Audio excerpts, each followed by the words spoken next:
By the time Lena Morales met Adrian Cole, she believed she had finally arrived at the life she'd imagined.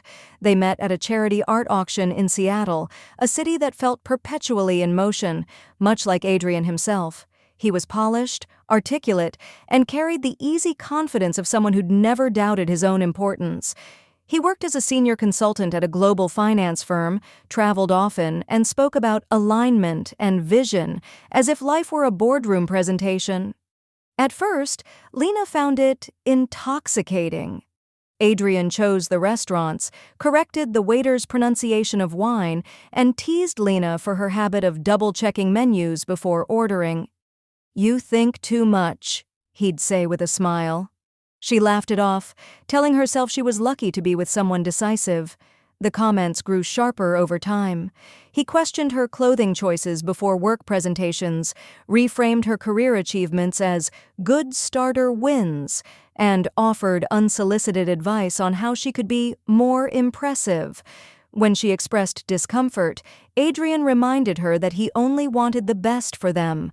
Lena absorbed the criticism quietly, convincing herself that love required patience. 18 months later, Adrian proposed during a weekend trip to Whistler.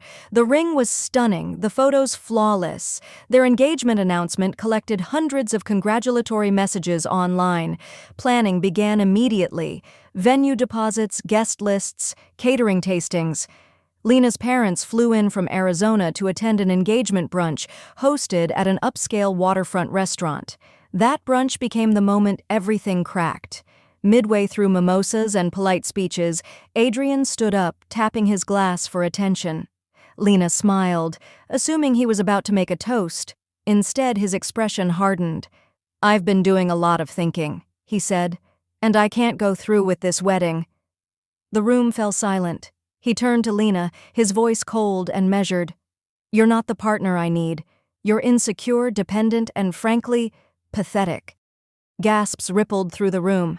Lena felt her chest constrict, but she didn't cry. She didn't argue. She simply nodded, stood up, and walked out, her legs trembling but her face composed. For weeks afterward, she moved through her days like a ghost, yet beneath the grief, something steadied. Adrian had miscalculated. He believed humiliation would break her. Instead, it clarified everything. Lena began reviewing old messages, calendar gaps, expense receipts Adrian had once dismissed as confidential work matters. Patterns emerged, late-night meetings that aligned suspiciously with social media posts from a junior associate, reimbursements that violated company policy, emails forwarded to a private drive labeled carefully, methodically. She didn't confront him, she didn't warn him. 3 months later, Adrian announced online that he'd been shortlisted for a regional director role, a promotion rumored to come with a 7-figure compensation package. The same week, an anonymous submission arrived at his firm's internal compliance office. The investigation was quiet but thorough. By the end of the quarter, Adrian's promotion vanished. Then so did his job. Industry whispers followed him like a shadow. Invitations stopped coming. His name became synonymous with risk.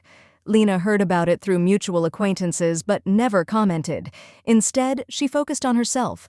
She accepted a leadership role at a nonprofit focused on workplace equity, completed a certification in trauma-informed coaching, and began speaking publicly about emotional manipulation, the kind that wears the mask of love.